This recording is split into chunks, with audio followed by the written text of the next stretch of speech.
Hello neighbor, you are now watching Prophetic News in Focus.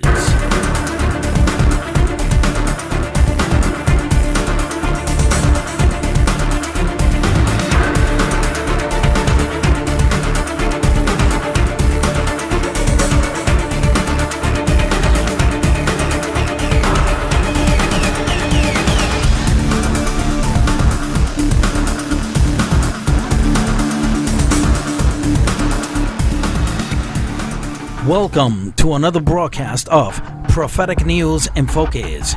And this week's headlines: 3 IDF paratroopers were killed on Wednesday when Palestinian terrorists detonated a bomb in their vicinity in the southern Gaza Strip. The 3 men have been named as Lieutenant Paz Eliyahu, age 22, from Kibbutz Evron, Staff Sergeant Lee Matt, age 19, from Eilat, and Staff Sergeant Shachar Dauber, age 20, from Kibbutz Genegar. The latest fatalities bring the IDF death toll to 32. Funerals were being held across the country for the fallen soldiers. Also on Wednesday, 2 soldiers were seriously wounded, 10 moderately and 20 lightly during battles in Gaza. The wounded are currently hospitalized at hospitals across the country. A large rocket salvo was shot from Gaza on Thursday across southern and central Israel. The IDF said at least 6 rockets were intercepted by the Iron Dome. The latest barrage comes after the Federal Aviation Administration overturned a decision this morning to ban all flights to Ben Gurion Airport. They had originally extended a 24-hour ban but decided, based on Israeli security measures, to allow flights to travel to Israel. The IDF continued attacking targets throughout Gaza on Wednesday night and Thursday, saying that 35 targets had been hit. The targets included the Wafa hospital, which the IDF says is being used as a control center for Hamas. During overnight operations, the IDF arrested 150 suspects. The IDF says they've seen significant gains, but that more time is needed to achieve the mission's objectives. 3 IDF soldiers were killed in battle with terrorists in South Gaza early on Wednesday, and several others were airlifted to hospital with injuries, the IDF said.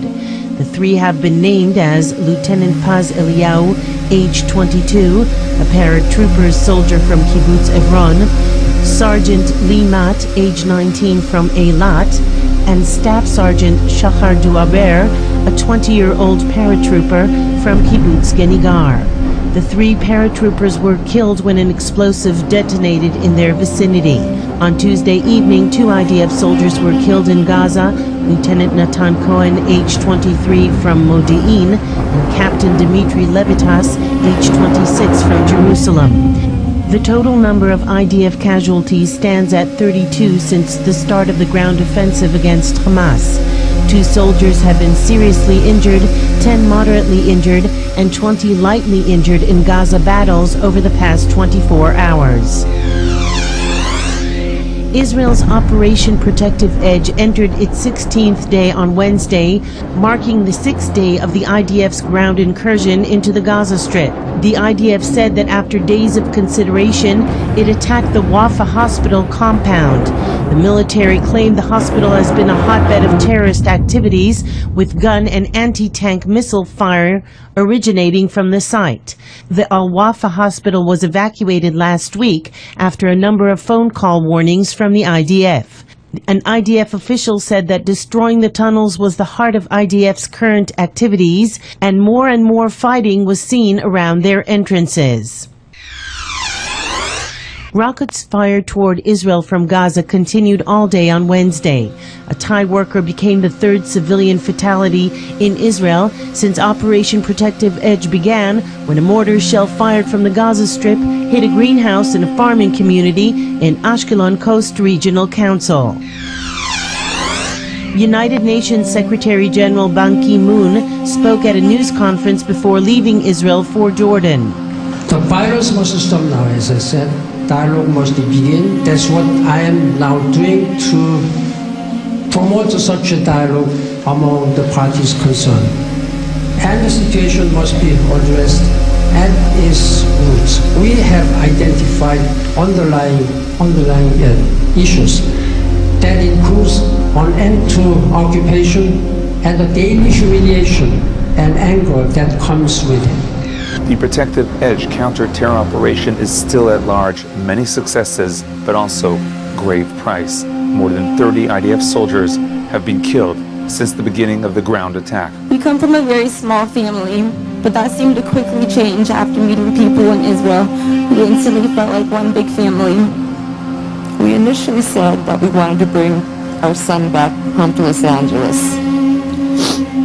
After further thought, we came to realize that was our selfishness. I just wanted him near me and wanted to be able to see him every day if I needed to.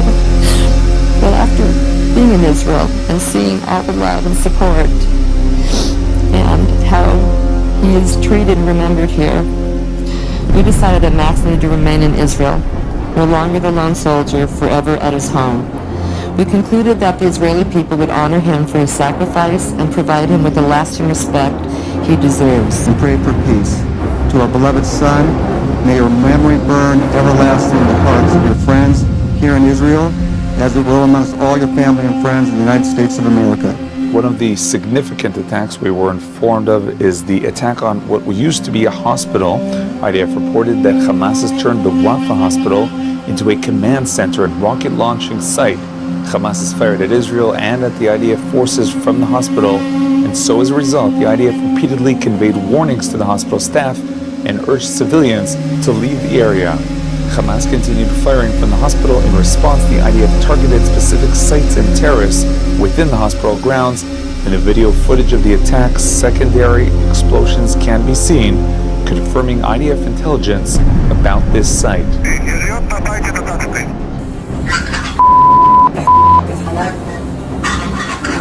واللي مشى المستشفى الوفاء يعني مأكد فيش حدا غاد من المرضى. طب المستشفى الوفاء احنا عم نحكي عن السجاير. شايفكم متأكدين ما فيش غاد مرضى فيش شيء يعني. لا في شيء مستشفى مرضى في أجهزة معدات. بس ما في مرضى غاد. كيف الحال؟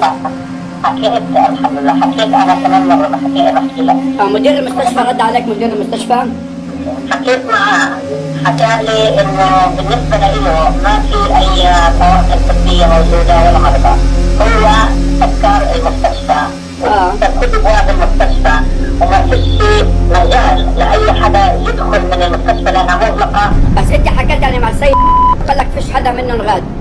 فيش حدا منهم غاد لانه احنا بهمنا نوضح كمان يعني اذا بيكون في يعني عندنا لقواتنا من غاد استهداف وبيكون في نشطاء اللي هن يعني لسه موجودين في قلب المستشفى وبيسوي لنا استهداف يعني بتعرف انت حسب يعني عندنا يعني كمان قانون الدولي اللي هو بيسمح لنا كمان احنا انه احنا بدنا نحافظ يعني احنا قاعدين نحافظ على جنودنا بدنا نحافظ كمان على يعني بتعرف المواطنين دولة اسرائيل ما يكونش اطلاق نار من غاد ما يكونش كمان من غاد اطلاق صواريخ. One of the main objectives of the operation, as stated by many officials, is of course the destruction of the terror tunnels. In this footage released by the army, soldiers from the Givati Infantry Brigade are uncovering and entering a concealed terror tunnel in Gaza, discovering weapons and explosives. Since July 8th, IDF forces in Gaza have uncovered 30 tunnels with nearly 70 access points, which were to be used to infiltrate Israel and carry out attacks against civilians. In addition to the infantry forces, also the heavy vehicles are coming in and participating in the ground attack. As can be seen here, the IDF tank corps entered the Gaza Strip. Here's a taste of what went on there on the internal radio broadcast between the commander and his soldiers. מבחינתי מכת אש, פתיחה והתקפה. התקפה איטית, מבוקרת, מאובטחת, אין מה למהר. תסרקו היטב. תשמידו מה שצריך להשמיד. תחפשו את הפירים, תחפשו את האויב ותעשו את זה הכי טוב שאתם יכולים. בסדר, כולם בהצלחה. Colonel Rassan Aliyan, the commander of the Golani Brigade, was wounded while fighting Hamas in the Gaza Strip. This week he already returned to his troops after recovering in the hospital. חזרתי לחטיבה וללוחמים אחרי שטיפלו בבית חולים. אני חוזר להמשיך את המשימה של החטיבה, להצטרף ללוחמים שעדיין עושים את העבודה. אנחנו מאוד חזקים, אנחנו יציבים, אנחנו נעשה את הכל בשביל להשלים את המשימה עד הסוף. אני מתעדכנתי במהלך היום וחצי האחרונים שהחבר'ה המשיכו, פגעו בלא מעט מחבלים, השיגו חלק גדול מהמשימה. יש לנו עוד טיפה ואנחנו נסיים את זה. אני גם רוצה לנצל את ההזדמנות להעביר למשפחות השכולות שחטיבת גולני היא חטיבה חזקה, חטיבה שמחבקת אותם, חטיבה שתחבק אותם גם בעתיד, ולפצועים שראיתי חלקם בבית חולים, החלמה מהירה, עם אריות. אני מצטרף ללוחמים בשטח שעושים את העבודה הרצינית, ואני אפגוש אותם כבר בערב. Despite the ongoing terror attacks, the IDF makes sure to continue allowing the supply of food and other essential supplies into the Gaza Strip. The IDF spokesperson unit produced the following video regarding this. Workers at Israeli security crossings face constant danger as a result of rockets fired by terrorist organizations in Gaza. Despite these risks, the crossings allow trucks carrying supplies to enter the Gaza Strip. The IDF goes beyond its legal obligations when facilitating these aid transfers. Medical equipment, food, gas, hygiene products, and other supplies necessary for the civilian population are transported into Gaza through the Kerem Shalom crossing. The IDF works closely with international organizations in order to determine which goods need to be transferred, when, and in what amounts. The Liaison and Coordination Administration makes every effort to continue its activities for as long as the security situation permits, even amid ongoing terror attacks. The FAA, the Federal Aviation Administration, renewed the ban regarding flights to Israel for another 24 hours Wednesday, citing the potentially hazardous situation in Israel and Gaza. The decision means that U.S. airlines will avoid Israeli skies for a second day, pending a decision in Washington on whether to lift the ban on all U.S. flights due to the escalation in Gaza. Prime Minister Benjamin Netanyahu welcomed former Mayor of New York Michael Bloomberg at Ben Gurion Airport. Bloomberg flew in to express his objection to the FAA decision. Michael, I want to welcome you to Israel. You're always welcome on any day, but especially on this day. You come here as a true leader, as a true friend, and as a man who stands for the truth. And the truth is, which you wanted to demonstrate by coming here, is that this airport is open, that you can fly in and out of Israel. We protect this airport. There's no reason whatsoever for the mistaken FAA decision to instruct American planes not to come here. I think you're proving it by coming here. Where I stand, the Prime Minister of Israel, where you stand, anybody can stand. I think this decision only rewards the Hamas terrorists for nothing. You can fly in and out of Israel, and I hope that the FAA rescinds this decision as soon as possible. I would argue that Ben Gurion Airport is probably the safest airport in the whole world to fly in and out of. This is a country that's been threatened since its existence back in 1948, when the United Nations created this country as a homeland for the Jews. And the Israelis know what it is to keep people safe. Love you, Michael. Thank you very much. Earlier today, we spoke with the spokesperson of the Israel Aviation Authority. Ben Gurion Airport is the most safe airport in the world. It's the most safe place in Israel, and there is no reason that people are not going to come to fly to Israel.